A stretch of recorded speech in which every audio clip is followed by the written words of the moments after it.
Preparations are now underway over at the National Museum in Manila, where Bongbong Marcos will be taking his oath as the 17th President of the Philippines. Formerly executives Mohit Dargani and Lincoln Ong walk away from detention after spending 6 months at the Pasay City Jail for contempt. And actor Johnny Depp wins his months-long legal battle with ex-wife Amber Heard.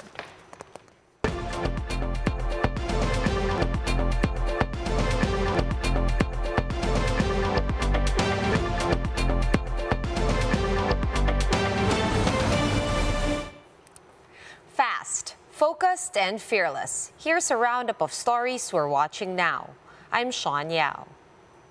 President-elect Bongbong Marcos has picked the National Museum as the venue for his inauguration on June 30. Let's get some updates from Marlene Alcaide, who joins us live from Manila. Hi, Marlene. Good evening. How are preparations going over there?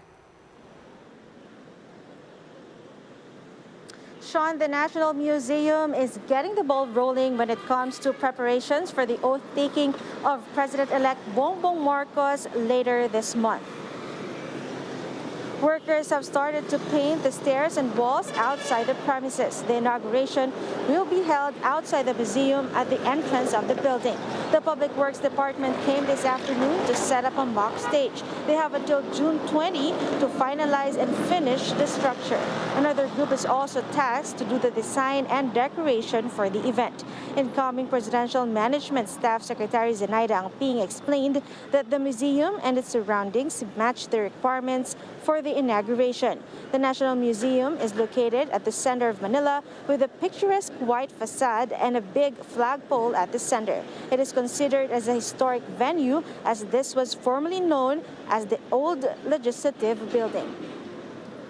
Sean, the National Museum has served as the venue for the inauguration of former Presidents Manuel L. Quezon, Jose P. Laurel, and Manuel Rojas. This makes Bongbong Marcos the 4th president to hold his inauguration here. Sean?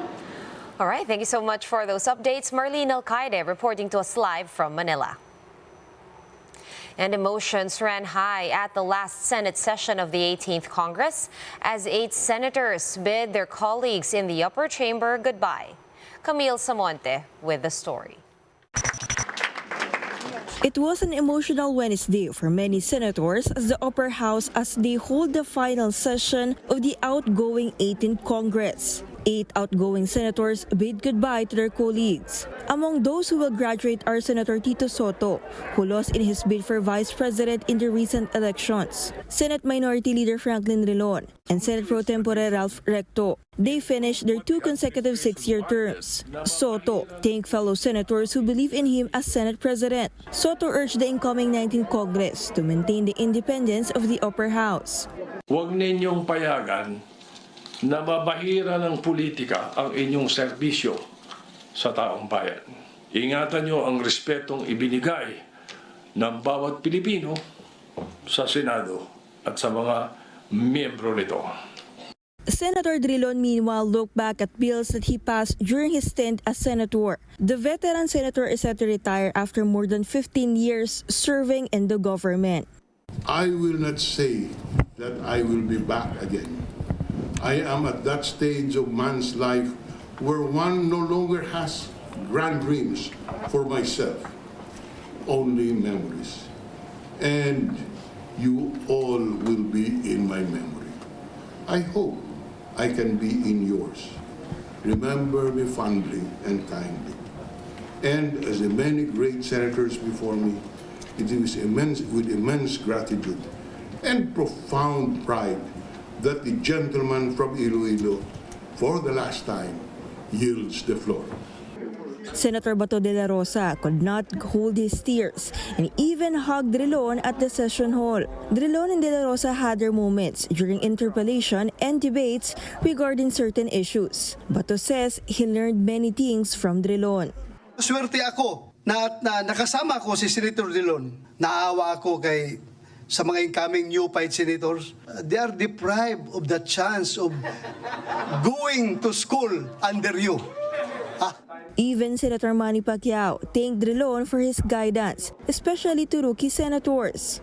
Senator Franklin Drilon, maraming salamat po. At sabi nga ni Bato, kung ikaw naging senador at hindi ka dumaan kay Senator Drilon, mahina ka na.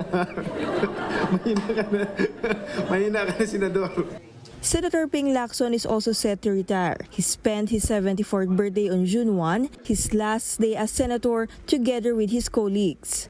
I'm finally going home and allow the evolution of our country's long line of legislators to take its course.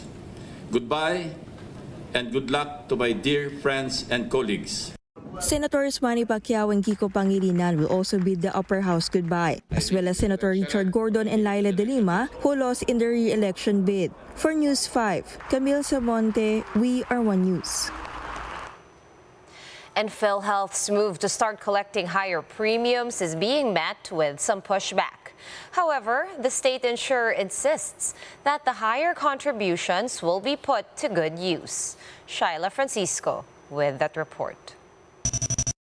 Workers who are PhilHealth members can expect a lower take-home pay this month. This as the state insurer will implement the 4% hike in contribution this year, up from the previous 3%. This means that PhilHealth will now collect 400 pesos to 3,200 pesos for the monthly premium depending on the basic salary. What's more burdensome is that the hike is retroactive, so members will have to pay the additional 1% for the months of January to May. However, they can pay off the amount until December 2022. Among those who will be affected is security guard Ezekiel. He said that he won't be able to enjoy the hike in minimum wage because of this. Dinagdagan nga po ng 33 ang minimum natin. Dinagdagan naman po yung singil ng PhilHealth. Eh di parang sa PhilHealth lang napunta, sumobra pa. Malaking bagay po kasi yan eh. Pwede ka nang mag-ulam ng manok eh. Kung mababawasan pa yung sahod namin, eh di baka mag-itlog na lang po kami. Others like Jerome, who is planning to be a self-paying member, is having second thoughts on contributing part of his salary to PhilHealth. Mas kailangan po namin cash talaga. Mas kailangan namin ng pera pagdating sa daily namin. Hindi po namin ramdam, ma'am, kasi medyo naman po yung namin. Hindi namin talaga nagagamit. Even employers are complaining about the PhilHealth contribution hike. Any additional expense now for the company is very material, especially that we are trying to have people open up and expand so that employment can be generated again. PhilHealth explains that it is their duty to collect these contributions under the Universal Healthcare Law. Despite this, they assure that services will improve amid the higher contribution. The 205 billion peso expected collection will be used for programs such as COVID-19 benefits, outpatient care for malnutrition and mental health, among others. Investment po natin ito para sa ating kalusugan. Sapagkat kung hindi naman tayo malusog o kung tayo nagkasakit at naubos yung atin pong savings, ay napakalaki din ang epekto ito sa ating pamilya. The principal sponsor of the Universal Healthcare Law, Senator-elect J.V. Ejercito, is calling for the suspension of the hike. He argues that the health department should request supplemental funding to cover the amount that should be collected. However, PhilHealth said that they can only suspend the hike through a law. The Makabayan Bloc, for its part, says it will refile the resolution to defer PhilHealth premium hike. They're also calling on the new administration to make it a priority. Shyla Francisco, We Are One News.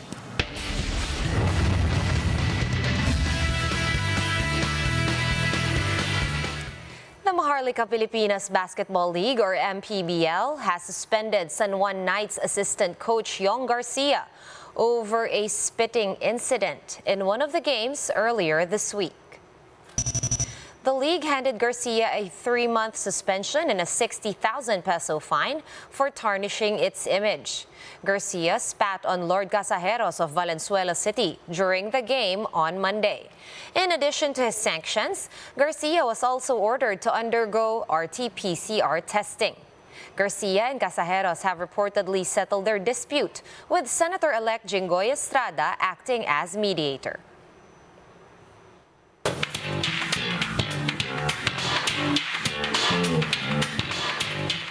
Pirates of the Caribbean star Johnny Depp welcomes his life back after winning the controversial defamation battle with ex-wife Amber Heard. MJ Murphy with the story. Has Ms. Heard proven by a great... After 6 weeks of trial, a jury from Virginia has found that Amber Heard defamed Johnny Depp. In 2018, Heard called herself a public figure representing domestic abuse in a newspaper opinion piece. Amber Heard and her friends in the media use fake sexual violence allegations as both a sword and shield, depending on their needs. Although the jury also ruled in favor of Heard in some aspects of her countersuit against Depp, he was awarded over $10 million in compensatory and punitive damages. Today's verdict confirms what we have said from the beginning, that the claims against Johnny Depp are defamatory and unsupported by any evidence. While the actress was awarded $2 million in compensatory damages and none for punitive damages. In a statement, Heard said she is heartbroken that the mountain of evidence still was not enough. She added that it's a step back in efforts to take violence against women seriously. Depp, on the other hand, celebrated his victory, saying the jury gave his life back. The Pirates of the Caribbean actor ended his statement with the words, "Truth never perishes." Some of his fans were also happy on the turnout of the controversial defamation case. Very happy. And why is that? Because I think me, including most of the world, do firmly believe that Johnny is innocent, and I think justice was served today. Depp and Heard got married back in February 2015, but filed for divorce and was finalized about 2 years later. For News 5, MJ Marfori, we are One News. Let's now take a quick look at today's other top stories. Enrique Razon's Prime Infra Holdings has confirmed that it will acquire a controlling stake in Dennis Uy's Malampaya project. The gas-to-power project is seen for decommissioning between 2027 and 2029 after a projected decline in energy output by 2024. In a statement, Prime Infra said that its entry is critical for the continued operation and expansion of the project.